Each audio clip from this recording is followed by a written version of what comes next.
Salut, salut! Et oui, je suis toujours là, Rebecca, avec vous pour le défi lecture de la Bible de l'aurore au crépuscule. On fait quoi? On lit la Bible de la Genèse à l'Apocalypse pendant 10 minutes chaque jour. Donc, n'hésite pas à rejoindre le mouvement. Merci Seigneur parce que ta parole, elle est vraiment riche, elle transforme les vies. Et vraiment Seigneur, je veux te remercier parce que chaque jour tu nous parles personnellement.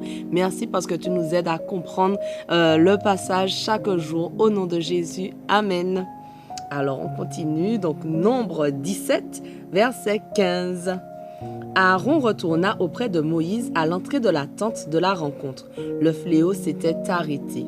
L'Éternel parla à Moïse en ces termes. « Demande aux Israélites de te donner un bâton par tribu. Les chefs de tribu te remettront 12 bâtons et tu inscriras le nom de chacun d'eux sur son bâton. Et tu inscriras le nom d'Aaron sur le bâton de la tribu de Lévi, car il y aura un bâton par chef de tribu.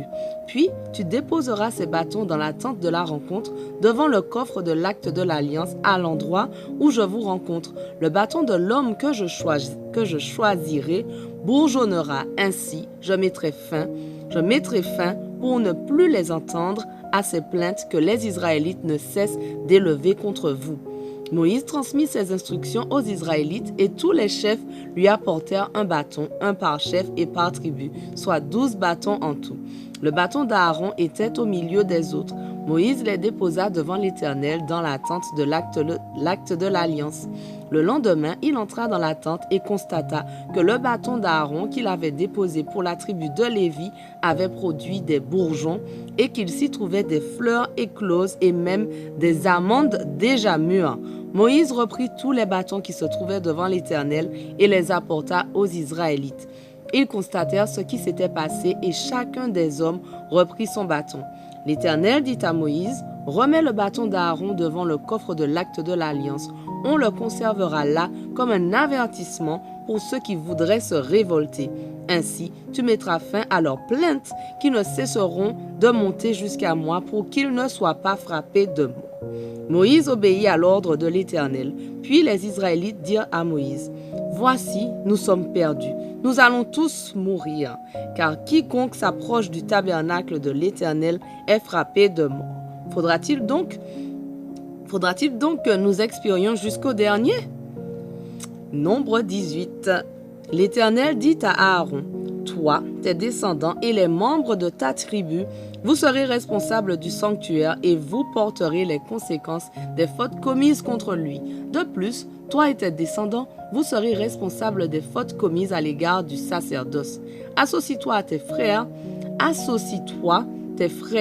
de la tribu de ton ancêtre Lévi pour qu'ils soient attachés à ton service et à celui de tes descendants devant la tente de l'acte de l'alliance. Ils seront à ton service et assureront le service de toute la tente, mais ils ne s'approcheront ni de l'autel ni d'aucun des objets sacrés du sanctuaire, de façon à n'exposer ni eux ni vous à la mort. Ils seront attachés à ton service et assureront le service de la tente de la rencontre en y accomplissant tous les travaux nécessaires, mais aucun profane ne se joindra à vous.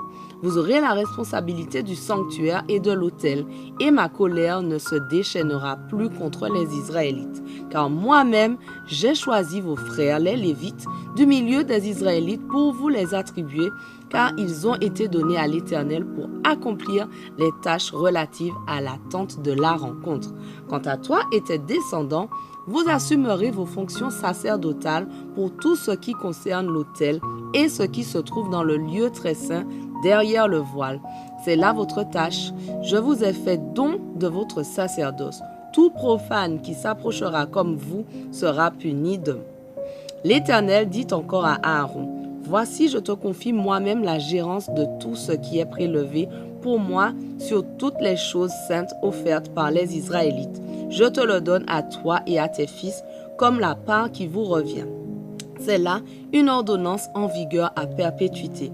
Voici ce qui te reviendra des offrandes très saintes de la partie qui n'en est pas brûlée. Toutes les offrandes, tous les sacrifices pour le péché et tous les sacrifices de réparation qu'ils m'apportent. Ces choses très saintes te reviendront à toi et à tes fils. Tu les mangeras dans un endroit très saint. Les hommes seuls en mangeront. Tu les tiendras pour sacrés. De plus, tu recevras ce qui est prélevé sur leurs dons, c'est-à-dire tout ce qui m'est offert de la part des Israélites avec le geste de présentation.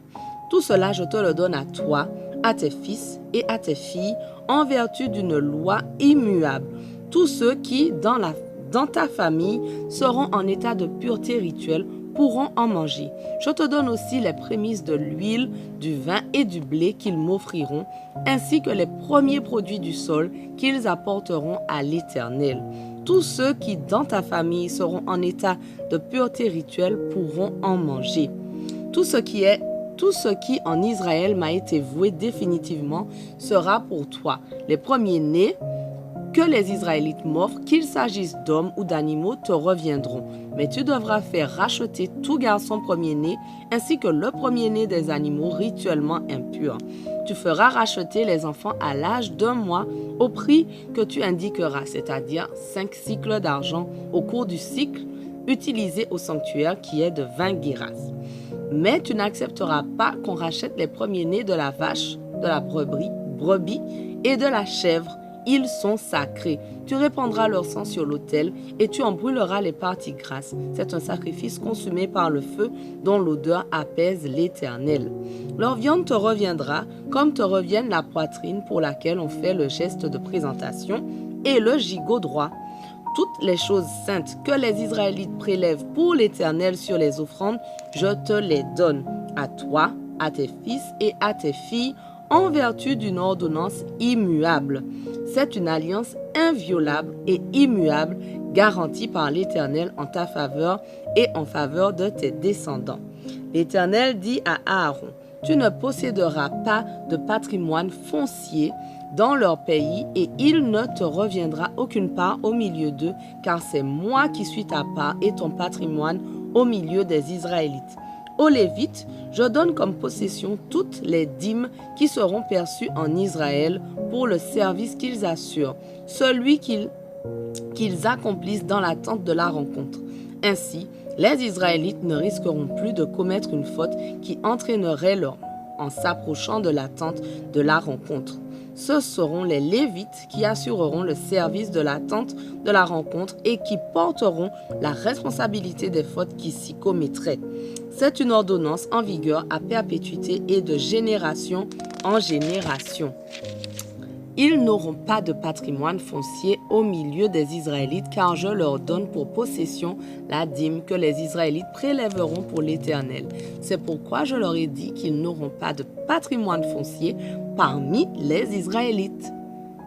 L'Éternel parla encore à Moïse en ces termes. Dis aux Lévites, lorsque vous recevrez des Israélites les dîmes que je vous donne de leur part en guise de possession, vous en prélèverez le 10e comme offrande pour l'Éternel. Ce sera donc la dîme de la dîme. Cette offrande que vous ferez sera considérée comme équivalente aux offrandes prélevées sur la moisson de blé, ramassée sur l'air et sur le vin nouveau coulant du pressoir. C'est ainsi que vous prélèverez vous aussi l'offrande pour l'Éternel sur toutes les dîmes que vous recevrez des Israélites, et vous la donnerez au prêtre Aaron comme une offrande à l'Éternel sur tous les dons que vous recevrez. Vous prélèverez une offrande pour l'Éternel, vous prélèverez la meilleure part comme part la plus sainte. Tu leur diras encore, quand vous en aurez prélevé la meilleure part, le reste équivaudra pour vous, Lévites, au produit de l'air et du pressoir. Vous le mangerez où vous voudrez avec vos familles, car c'est là votre salaire pour les services que vous accomplissez dans la tente de la rencontre. Vous ne vous rendrez coupable d'aucune faute en cela, du moment que vous en aurez prélevé la meilleure part. Ainsi, vous ne profanerez pas les saintes offrandes des Israélites et vous ne serez pas frappés de... Allez, notre passage du jour touche à sa fin, mais on continue dès demain. Sois au rendez-vous. Allez, sois béni.